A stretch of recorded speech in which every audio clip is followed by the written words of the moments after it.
के लिए सेविंग करना या टैक्स के लिए इन्वेस्टमेंट करना, ये हर किसी के लिस्ट में होता है, लेकिन बहुत कम लोग होते हैं कि जो टैक्स के लिए सेविंग और इन्वेस्टमेंट अप्रैल या मई से शुरू करते हैं। 90% लोगों में ऐसा देखा गया है कि वो मार्च आते आते टैक्स के बारे में सोचने लगते हैं और उसके बाद वो निवेश शुरू करते हैं। अगर आप मार्च में सोचोगे और मार्च में निवेश शुरू करोगे तो आपका निवेश जो है वो एकमुश्त हो जाएगा। और आप अगर एलआईसी में निवेश कर रहे हैं तो इतना ज़रूर ख्याल में रखना कि ये एलआईसी इक्विटी ओरिएंटेड फंड्स हैं। तो ऐसे इक्विटी ओरिएंटेड फंड में एक मुश्त निवेश करना ठीक नहीं है। इस निवेश को किस्तों में बांटना अक्लमंदी रहेगी। अगर आप मार्च में अप्रैल से ही अगर एसआईपी शुरू कर देते एलआईसी फंड में तो आपको रिटर्न अच्छे मिलेंगे और आपको जो निवेश करने का जो एक बोझा पड़ता है आपकी फाइनेंशियल पूरी प्लानिंग पे, वो भी कम पड़ेगा। तो आज मैं आज के साथ एक एलआईसी फंड का रिव्यू करने वाला हूँ। फंड का नाम है axis long term equity fund. तो हम लोग इसमें देखेंगे कि इस फंड के फंड मैनेजर कौन है, इस फंड का ऑब्जेक्टिव क्या है, इस फंड का जो फैक्ट शीट है जैसे कि स्टार्ट कब हुआ था, एक्सपेंस कितना है, वो देखेंगे, डिटेल्स देखेंगे। उसके बाद हम लोग इस फंड के 1, 3, 5, 10 साल के रिटर्न्स देखेंगे। उसके बाद हम लोग इस फंड का दूसरे फंड्स के साथ कंपेयर करेंगे। उसके बाद हम लोग ये देखेंगे इस फंड ने लास्ट 3 महीने में कौन से कंपनी के शेयर्स बेचे हैं या कौन से कंपनी को अपने पोर्टफोलियो से कम्प्लीटली निकाला है, कौन से नई कंपनीज़ को इन्होंने अपने पोर्टफोलियो में ऐड किया है या फिर कौन से कंपनी में इन्होंने स्टेक बढ़ाया है, कौन से कंपनी में स्टेक कम किया है। इसके साथ ही हम लोग रिस्क रेशियोज देखेंगे जैसे कि अल्फ़ा है, बीटा है, स्टैंडर्ड डेविएशन है। उसके बाद हम लोग देखेंगे कि किन इन्वेस्टर्स को इस फंड में निवेश करना उनके लिए फ़ायदेमंद होगा। तो चलिए आगे देखते axis long term equity fund. तो सबसे पहले देख लेते हैं कि ईएलएसए में इन्वेस्टमेंट करने के बेनिफिट क्या है। तो सबसे पहला बेनिफिट यह है कि यहाँ पे फंड मैनेजर के लिए पूरा फ्रीडम होता है। तो फंड मैनेजर को जैसे long term, large cap, mid cap, small cap ऐसे कैटेगरीज का रिस्ट्रिक्शन नहीं है। दूसरा, ना ही सेक्टर का रिस्ट्रिक्शन है, ना ही ये सॉल्यूशन ओरिएंटेड है। तो यहाँ पे फंड मैनेजर को एक फ्रीडम मिल जाता है। दूसरा बेनिफिट ये है कि यहाँ पे आपको बाकी जो इक्विटी टैक्स सेविंग इंस्ट्रूमेंट्स हैं उनसे relatively come lock in period है। जैसे अगर आप एनएससी में इन्वेस्ट करते हैं तो वहाँ पे लॉक इन पीरियड 5 साल का है, ईएलएसएस में लॉक इन पीरियड खाली 3 साल का है। तीसरा बेनिफिट यह है कि ये लॉक इन पीरियड होने से क्या होता है कि हम लोग इन्वेस्टेड रहते हैं। मार्केट के चढ़ उतार के साथ हम लोग इस फंड्स में से पैसे बाहर निकालो, इन्वेस्ट करो, ऐसे कर नहीं पाते। तो ऑटोमेटिकली हमारा इन्वेस्टमेंट थोड़ा लॉन्ग टर्म हो जाता है। चौथा बेनिफिट ये कि हम लोग एएलएसएस में जब 1.5 लाख तक इन्वेस्ट करते हैं तो उस पर हम लोगों को टैक्स बेनिफिट मिल जाता है। पांचवा बेनिफिट कि ये फंड अगर आपका लॉन्ग टर्म कोई गोल है, जैसे बच्चों की शादी है, एजुकेशन है, रिटायरमेंट है, उसके लिए एक अच्छा ऑप्शन है।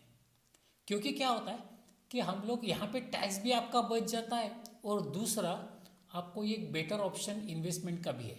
और तीसरा मैं आज जो बताने वाला हूँ कि आप इसको रोलिंग कर सकते हैं। मुझे आप समझो कि आपने 2000 साल में इन्वेस्ट किया तो 2000 से 2001, 2, 3 आपने कर दिए। 3 साल होने के बाद आपने फंड में से पैसा निकाला और उसी फंड में भी डाल दिया तो भी आपको टैक्स बेनिफिट मिलने वाला है।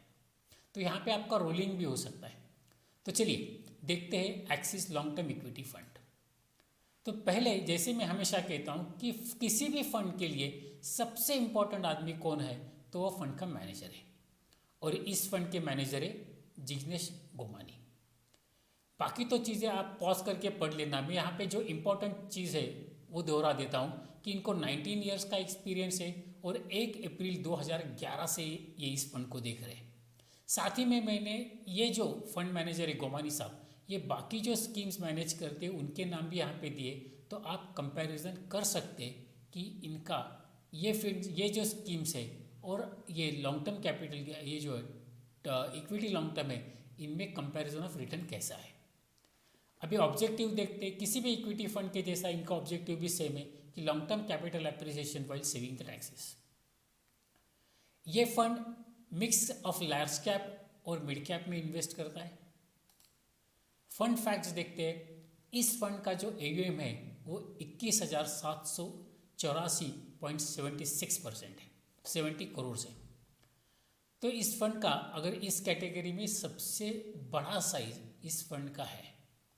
नॉर्मल कोर्स में अगर आप पूछो तो शायद AUM इतना ज़्यादा होना एक फंड के लिए कितना ठीक होगा ये कुछ बोल नहीं सकते। लेकिन अगर लार्ज कैप का इनका एक्सपोजर लार्ज कैप और मिड कैप तक ही है तो ये AUM भी मैं ठीक कहूँगा। अगर इनका AUM जो फोकस है उसमें स्मॉल कैप होता तो फिर मेरे हिसाब से थोड़ा ज़्यादा हो जाता। डेट ऑफ इंसेप्शन जो है वो 29 दिसंबर 2009 है। Benchmark index BSE 200, category ELSS। कम से कम आप एक मुश्त 500 रुपया और 500 रुपये का SIP कर सकते हैं। इसमें डिविडेंड और ग्रोथ दोनों ऑप्शंस मिलेंगे। इस फंड का जो एक्सपेंस रेशियो है, जो रिसेंटली मेरे पास डेटा आया है उसके हिसाब से 1.72 है। ये एक्सपेंस रेशियो फंड हाउस जो है वो कम ज़्यादा करते रहते हैं। तो अगर आप आज मैंने जो अगस्त में वीडियो बनाया है और आपने अगस्त में देख लिया तो शायद मैच हो जाएगा। लेकिन अगर ये वीडियो आप अगस्त 2020 की बजाय कभी बाद में देखते तो आपको उस वक्त का जो एक्सपेंस रेशियो है वो एक बार चेक कर लेना है।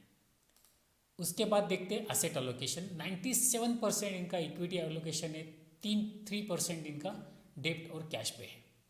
80% लार्ज कैप, 12.6% इनका मिड कैप और मामूली सा 4.20% जो है वो इनका स्मॉल कैप में है। पोर्टफोलियो देख लीजिए।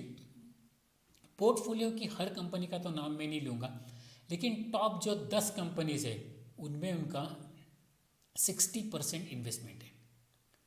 5 जो टॉप सेक्टर्स है उनमें 62% है।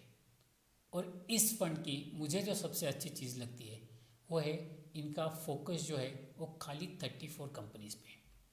ये एक एडेड बेनिफिट भी होता है। कभी कभी क्या होता है, कुछ फंड जो है वो 50-60 के करीब उनके पास स्टॉक्स होते हैं तो वो ओवर डाइवर्सिफाई होता है, वो फंड उतना रिटर्न नहीं दे पाता है। लेकिन जिन फंड का जो नंबर ऑफ स्टॉक्स है वो 35 या 45 के करीब रहता है तो मैनेज करना भी ईजी होता है। और उन फंड का मैंने देखा है कि ओवर द पीरियड रिटर्न अच्छा आता है। उसके बाद देखते हैं कि लास्ट 3 महीने में ये फंड ने क्या बेचा है, मतलब क्या इनके पोर्टफोलियो से निकाले गए। तो आप यहाँ पे पॉज करके इन कंपनीज के नाम देख लो और इनके असेट एलोकेशन कितना था जब था वो भी आपको यहाँ पे दिख जाएगा। लास्ट 3 महीने में इस फंड में क्या क्या नया ऐड किया गया है वो लिस्ट यहाँ पे, और कितने % ऑफ फंड साइज है वो भी यहाँ पे मैंने आपके साथ शेयर किया हुआ है। तो इस लिस्ट को भी आप पॉज करके ठीक से पढ़ सकते हैं। चेंज इन एलोकेशन, यहाँ पे देखिए कि यहाँ पे उन्होंने पहले, अभी समझो ये एग्जाम्पल के तौर पर हम लोग देखें तो बजाज फाइनेंस में पहले जो था उनका जुलाई में जो एलोकेशन है वो 8.60% 16% आया है और मार्च में जो था वो 5.64% था। तो इसका मतलब इन्होंने 2.52% जो है वो उन्होंने एलोकेशन बढ़ाया है। इसका मतलब जहाँ पे पॉजिटिव डिफरेंस है वहाँ पे एलोकेशन बढ़ाया है और जहाँ पे आपको निगेटिव दिखता है वो वहाँ पे उन्होंने उनका स्टेक जो है वो एलोकेशन कम किया है। कि जैसे सबसे कम किया है एवेन्यू सुपरमार्ट्स का, देखिए तो उन्होंने -15% से उनका एलोकेशन कम किया है।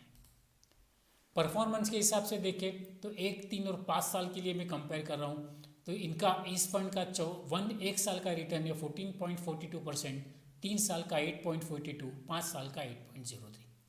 अभी ये यहाँ पे भी ऐसा होता है, ये नंबर जो मैं देता हूँ ये वीडियो में उस वक्त के नंबर से, आगे ये जाके नंबर चेंज हो सकते हैं। उसके बाद हम लोग देखेंगे कि पीयर कंपैरिजन। इस फंड का मैंने इसी कैटेगरी के बाकी जो कुछ फंड्स हैं उनके साथ कंपैरिजन किया है 1, 3, 5 और 10 साल के लिए। और यहाँ मैंने जानबूझ के आपके साथ AUM भी शेयर किया है, तो आपको पता चल जाएगा कि इस फंड का AUM कितना है और बाकी फंड्स का भी AUM कितना है। इंपॉर्टेंट रेशियोज में हम लोग देख रहे हैं यहाँ पे standard deviation 19.22, Sharpe ratio 0.09, Sortino 0.09, beta 0.84, alpha 2.04। तो यहाँ पे भी आप पॉज करके रेशियोज कंपेयर कर सकते हैं। अभी यहाँ पे हम लोग देखने वाले कि किन लोगों को इन फंड में निवेश करना उनके लिए ठीक रह सकता है। कि जो निवेशक के लिए शॉर्ट टर्म मार्केट ऊपर नीचे जाना मायने नहीं रखता है, कुछ फर्क नहीं पड़ेगा, ऐसे लोग जो है वो लोग इसमें निवेश कर सकते हैं। जो निवेशक इन्फ्लेशन को बीट करने वाले रिटर्न पाना सकते हैं, ऐसे निवेशक इस फंड में निवेश कर सकते हैं। जिन निवेशकों का लॉन्ग होराइजन जो है वो 7 साल से ज़्यादा के लिए अगर निवेश कर रहे हैं तो वो लोग निवेश कर सकते हैं। और जो निवेशक इस फंड से लॉन्ग टर्म में इन्वेस्ट कर रहे हैं, जैसे कि बच्चों की पढ़ाई, शादी या रिटायरमेंट जैसे 7 साल से ऊपर वाले लक्ष्य के लिए निवेश कर रहे हैं, तो वो लोग इस फंड में निवेश कर सकते हैं। तो आज मैंने आपको इस फंड की पूरी जानकारी बता दी। मुझे लगता है कि अगर आप इस फंड के बारे में निवेश करने के लिए सोच रहे होगे या आपको कुछ कन्फ्यूजन होगा तो ये वीडियो देख के कम हो गया होगा। अगर फिर भी आपके दिमाग में कुछ क्वेश्चंस है, कुछ कन्फ्यूजन है, कुछ डाउट्स है, तो आप मुझे कमेंट में क्वेश्चन ज़रूर पूछ सकते हैं।